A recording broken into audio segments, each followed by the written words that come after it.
Welcome you, doctor.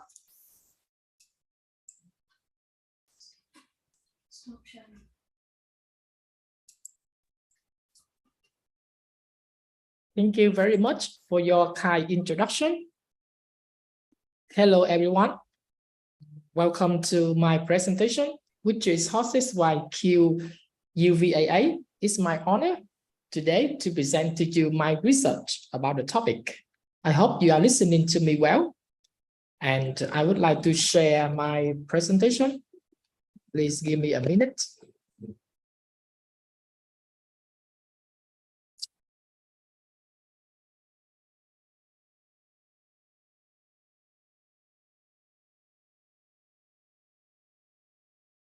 All right, so I would like to start my presentation. So the topic of today is about application of innovative teaching methods at higher education.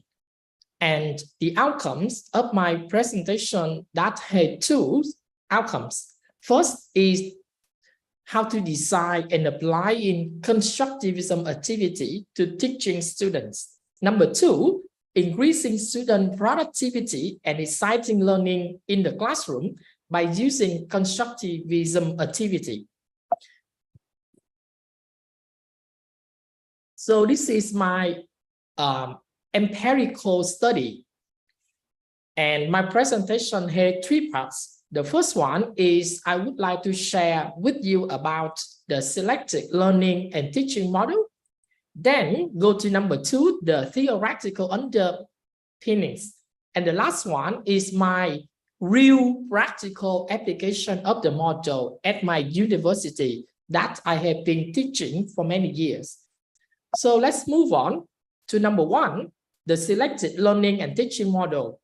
As you can see on the slide, that I did a research on the experiential learning model by Quvae, 1984. And there are four parts, as you can see on the picture of the Quvae learning style. Number one is specific experience. It mentioned about a new experience of situation is an encounter or reinterpretation of an existing experience. Number two is about reflective observation of new experience. This session mentioned about the importance of any conflict between experience and understanding. Number three is about abstract concepts. It's about reflection of give rise to a new idea or a modification of an existing abstract concept. It means that we learn from experience.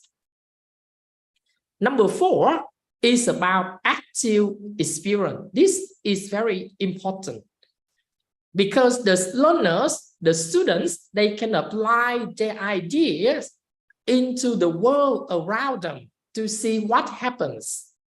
So this number four is very important because the student, they can learn by doing, as we often hear that, learning by doing, or you may say doing by learning, learning by doing, or doing by learning. So active experience is very important for all the teachers to carry out the project or the lesson plan, because if you teach theory too much, and if a teacher does not create any experience activity in the class, then the student may forget the theory. Now, I would like to compare the traditional classroom with the constructivist classroom. As you may see, you see that on the traditional classroom, the curriculum begins with the part as a whole and only emphasizes basic skill. But for the constructivist classroom, the curriculum emphasizes big concept with the whole or expand to include the part. But please focus on this one. For the traditional classroom, learning is based on repetition. But the constructivist classroom, learning is interactive between student and teacher, and interactive between student and student, peers interactive, and building on what they already know. So this is the key things. For the constructive classroom, the student, they build on what they already know. And then the teacher create activity for the student. And the last one is the teacher can have a dialogue with the student, helping the student construct their own knowledge. This is very important for the constructivist classroom. I move to another very important of my presentation is about the 15 strategic activity that are encouraged in the constructivist classroom. So in the traditional classroom, normally the teacher teach and the student listen and write down. But for the constructivist classroom, there are many things that a teacher can do.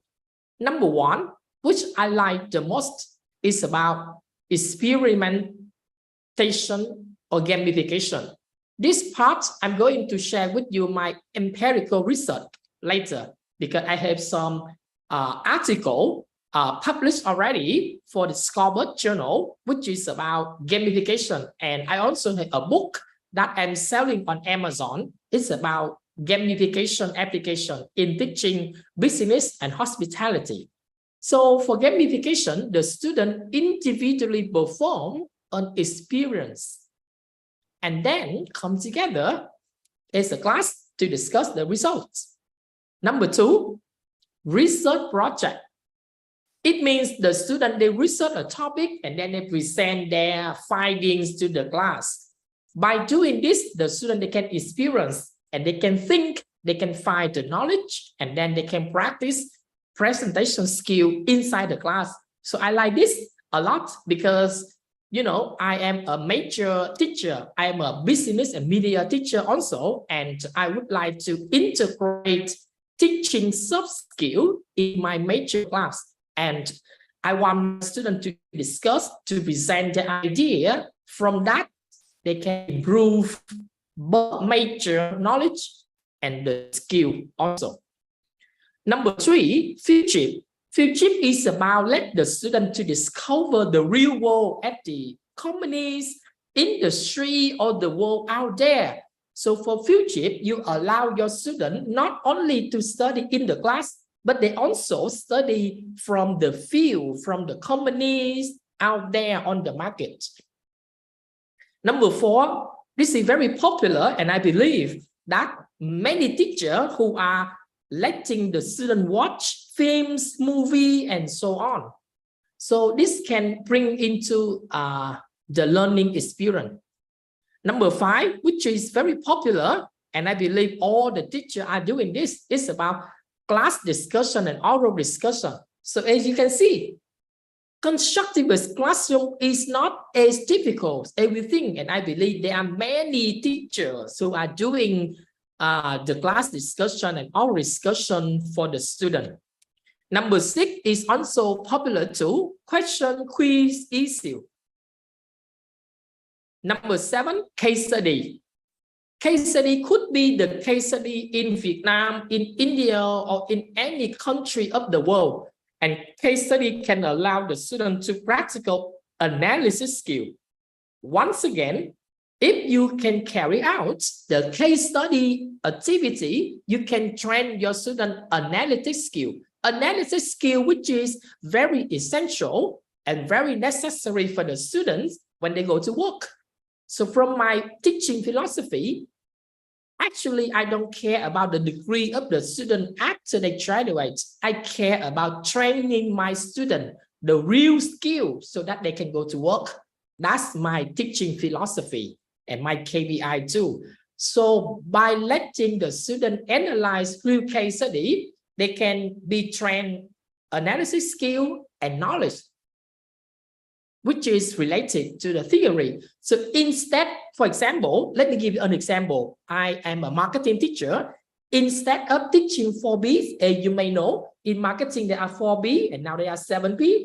Instead of teaching theory about the first P, product, price, promotion, place, people, process, and physical evidence. That is 7P. Instead of teaching theory, I share the slide that I composed myself about 7P of a company. So I share with them case study about 7P of a company, maybe 2 companies. And then when the student, they look at the slide for the case study, oh, they understand that's 7P for the marketing. All right. So that is the way for constructive classroom.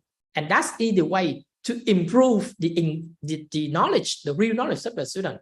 And after case study, you can let your student to analyze their case study, and then they focus on the project. So in my class, I can combine the case study, and let me go back to the project. Here, the research project. So I combine case study and research project. So 1/3 of the time in my class, I focus on teaching case study with the theory together at the same time. And then I let my students to analyze the case study of their choice. And then they practice on the real project on my campus. I would love to share with you on the following slide. That's my real case study. And then you can have another like collaborative learning, inquiry-based learning, project-based learning, problem-based learning. I'm going to share with you my real case study, the result, the PBL. And I love this so much because the PBL, the learner can acquire knowledge by revising a solution to a problem. And then the student can have the problem solving skill. So by applying PBL teaching methodology, you also teach your student problem solving skill, because by doing this, the student, they deal with the real world problem. The real world problem that requires students to work together to devise a solution. So learner require communication, collaboration skill. So it means that we also teach communication and collaboration skill at the same time as you teach their major marketing, for example.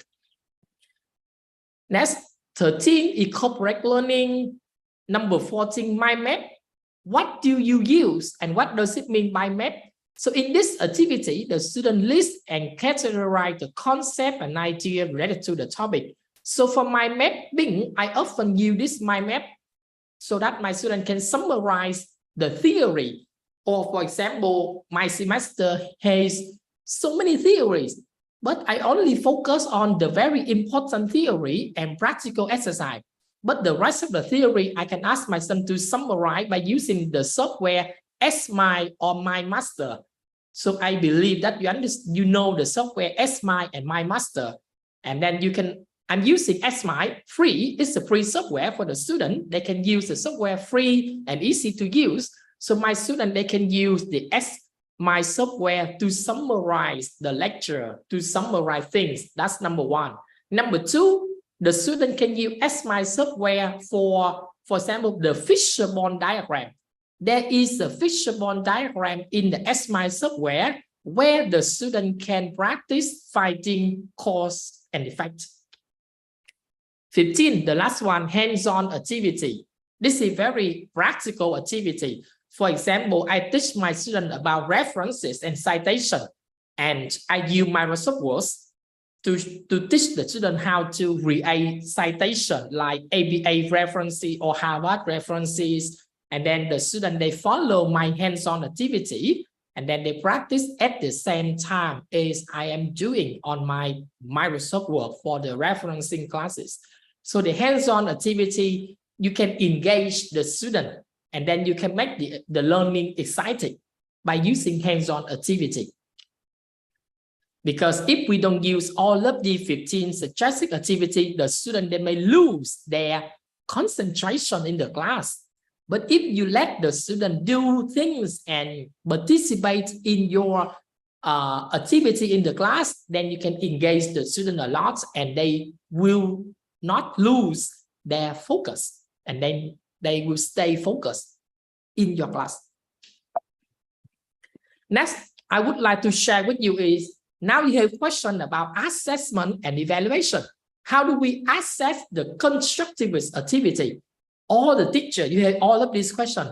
Luckily, I did a research by Galton, 1995, about components that describe constructivist teaching. So the teacher performance in the teaching is rated according to the above feature, and I use 4-point rating ranging from strongly agree, slightly agree, or not observe. So here there are 6 groups of criteria. The first group to measure the teacher is about using student existing knowledge. And they are 1, 2, 3, 5. Then you can observe, you sit in the class, you observe the teacher or the student. You can use this as a survey form to survey the student. When the student, they sit in the class to learn, and then you ask the student to observe. If they can observe this, they can check 3, here maybe 2, challenging maybe 0, making new idea maybe 2. And then based on this scale, you can finish your research about measuring the assessment and evaluation of the constructivist teacher. Group number 2 is about guide the student to generate explanation. Group number 3 is about divide in situ question. Group number 4 is about choose material activity for the student to test their idea. For example, you can observe to make sure that the teacher have the student work with material and activity, yes or no? If your answer is strongly agree, then you can write 3, or the student engaged in scientific inquiry. If you cannot observe, you can write 0, things like that. And the same for number 5, provide a classroom atmosphere to conduct discussion. And number 6 is about provide opportunity for the student to utilize their new idea. This is very important because after learning, you need to do something to let your students to utilize their new ideas, which is related to teaching bond to previous knowledge, or the student, can they apply their knowledge to new situation or real life problem? If yes, if you can observe, strongly agree, and you can write down number 3 here. So there are 6 groups of components that can describe constructivist teaching, and the student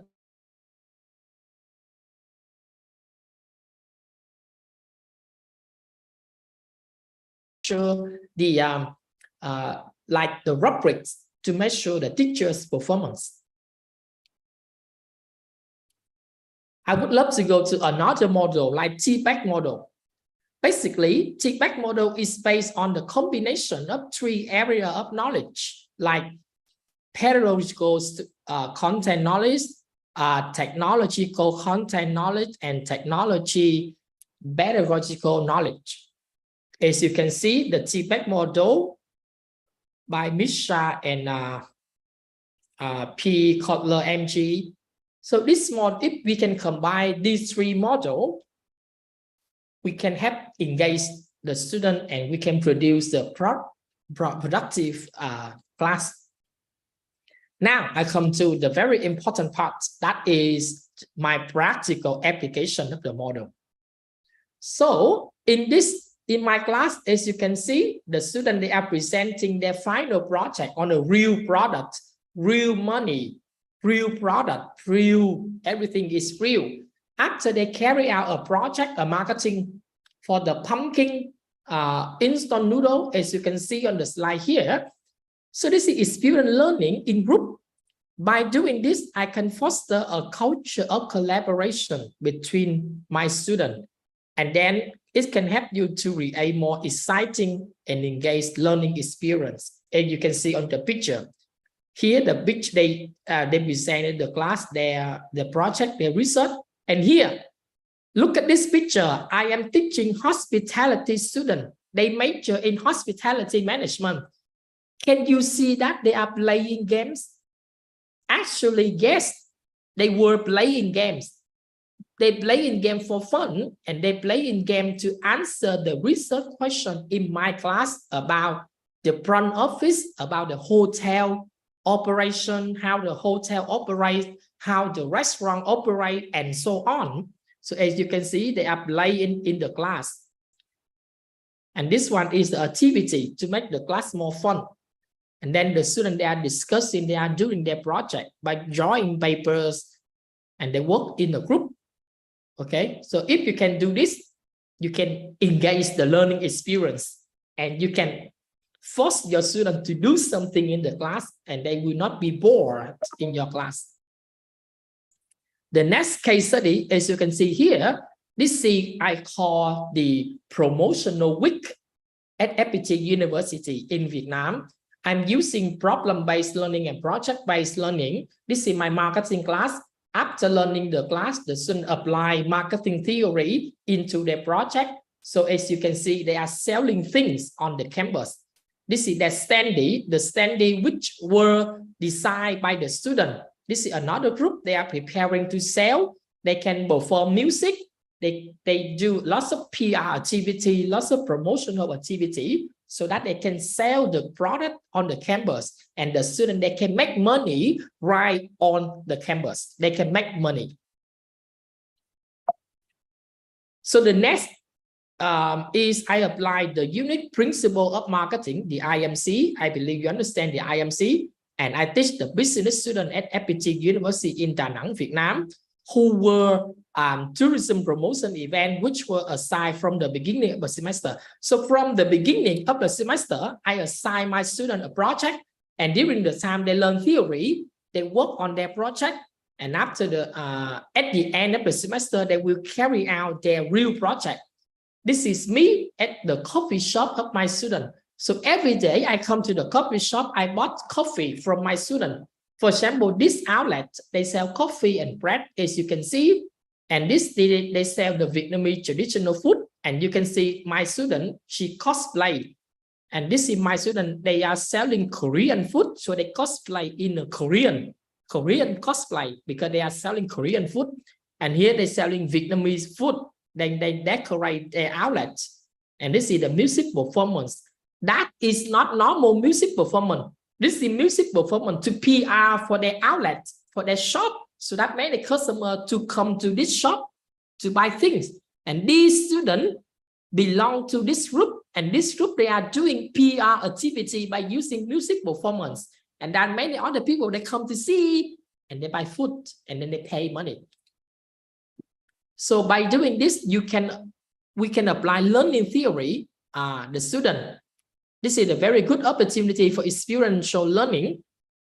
That's another case study for this unit. If anyone here who teach marketing, you can apply the theory and my experience. Next is I teach digital marketing during the COVID-19, before and during the COVID-19. You know, this is the digital marketing. How do I teach digital marketing? You can see that, the student, they present their final project for selling phone accessory. And this is, they present their result, their product online, their strategy for Facebook, Instagram, TikTok. You can see they show their real data. So if you can carry out this, you don't have to worry about the plagiarism. The plagiarism of the student is very serious. There are many students, they violate plagiarism. But if you can carry out project-based learning and experiential learning, you don't have to worry about plagiarism. You know why? Because all the products, all the money, the number, the data is from the project, which are done by the student. Their real picture, real Facebook, real e-commerce channels, real data. So they cannot violate plagiarism. And because the real project, real money, real. And then you can see that I share the Facebook post of my student. They have fan page, they have many other things. So this is we call the project and problem-based learning that I apply for the unit digital marketing.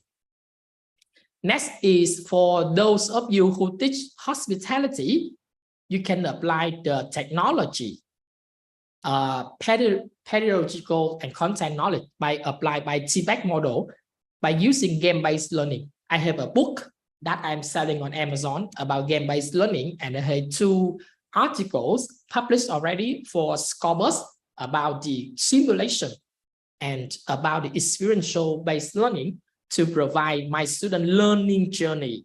So learning journey is very important. Experience, learning journey are the keywords that many companies, many universities they are using to teach the student.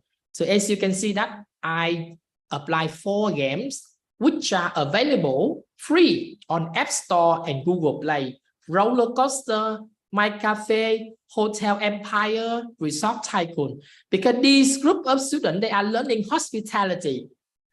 And then, you know, at the campus, imagine you are hospitality student. And speaking of hospitality, we talk about practical lesson. We talk about practical activity. But normally, there are many universities, they don't have enough facility for the student to practice hospitality. How do we solve the problem? Yes, we have the solution by using game-based learning or simulation, which is related to the hospitality operation. So by doing this, you can help the student solve their learning.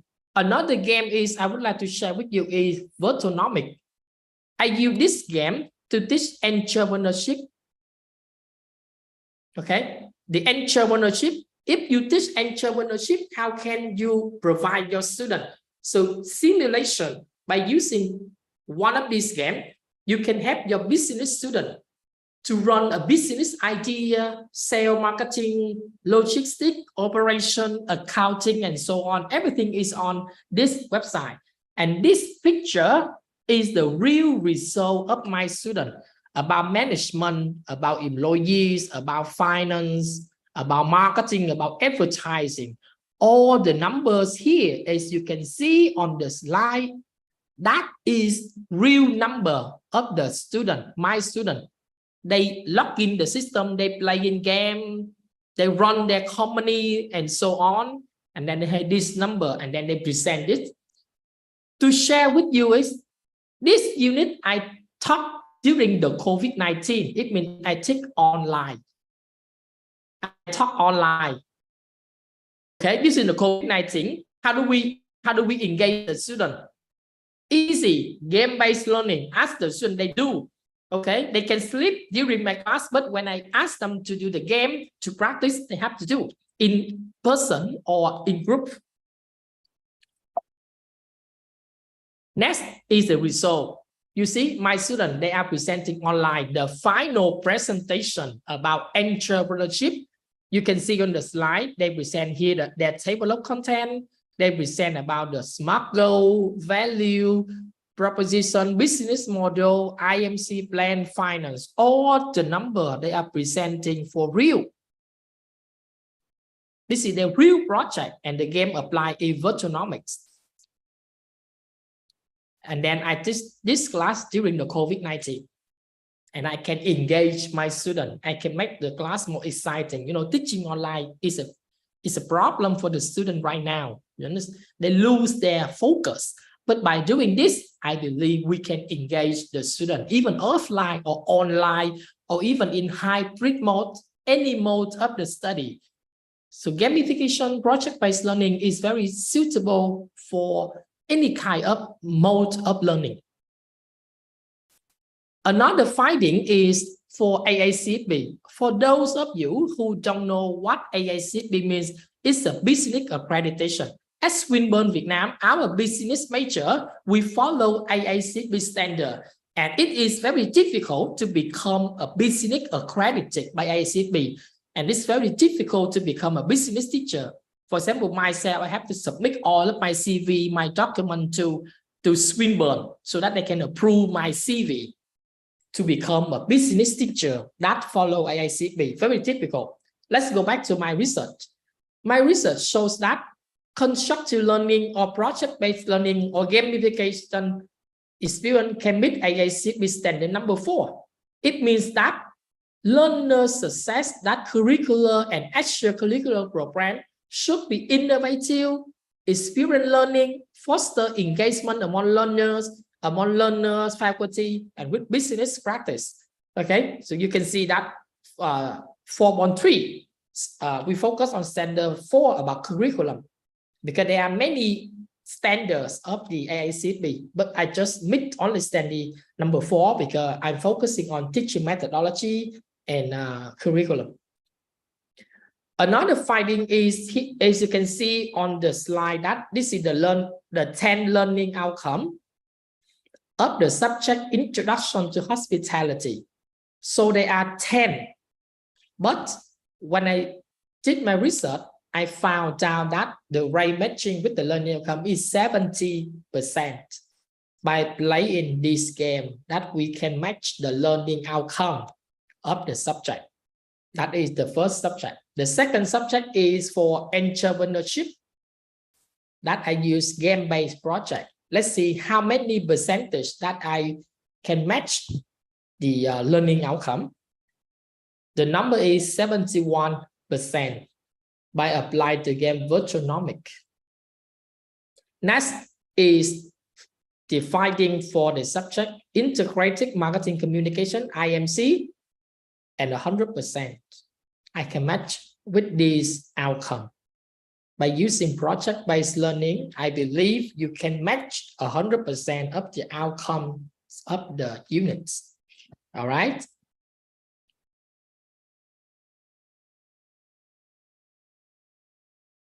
So, conclusion. Research has demonstrated that students in project-based classes score higher than the student in traditional class. That's the research. Number 2, project-based learning allows students to learn by doing and by applying ideas. So the student participates in real-world activity which are similar to those that adult professionals engaging. Next is the relevance and application of the model to current teaching and to provide student experience. Let your student experience their learning, experience their project and their learning journey. So that is the end of my presentation, and this is the references that I use for my research. Thank you so much for your listening. I'm very happy to share my research with you. So if you have any question, you can ask me. Thank you for your listening. Thank you so much. And I'm waiting for your contribution and question if you have. Thank you.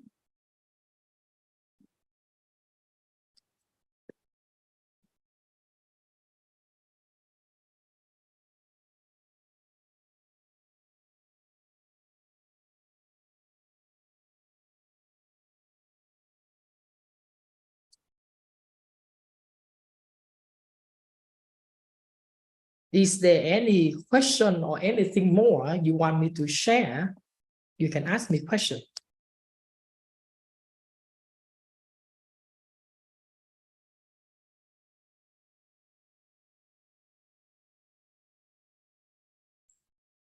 Is there any questions from the participant side?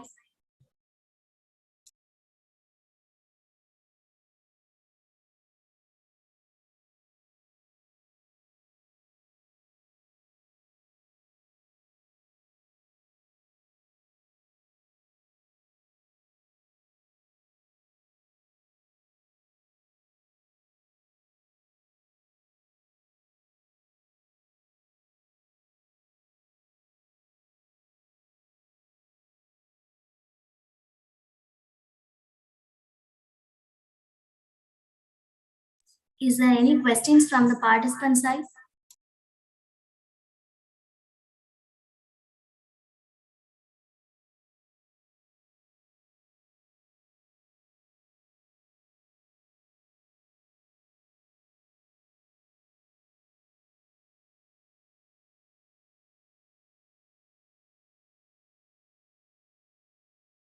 Any question you want me to share more, or you want to, you can offer me valuable feedback. So I hope my research and my presentation can help you in teaching, or even you are a manager at a university, you can use these applications to share with your teacher to improve their teaching if you are a manager. So my managerial contribution is for the head of department to use and train your team, and then you can build a very strong teacher team. And for the teacher, you can use this methodology to improve your teaching style, to improve the student performance. It's a way to engage and make your class exciting. And then the student will be very happy when they are in your class.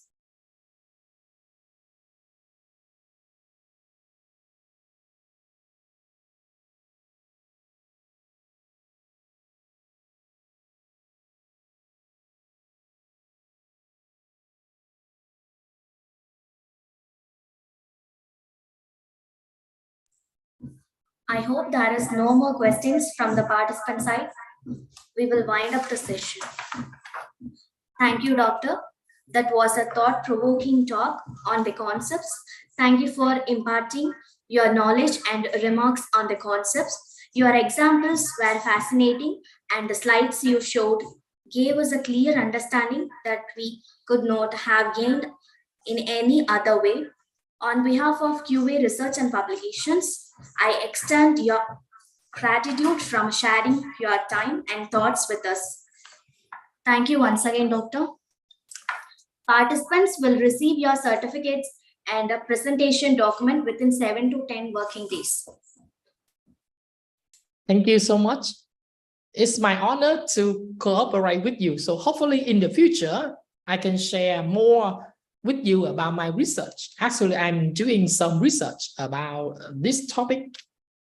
Okay, so thank you so much for hosting this wonderful event, and I hope I can contribute to my audience.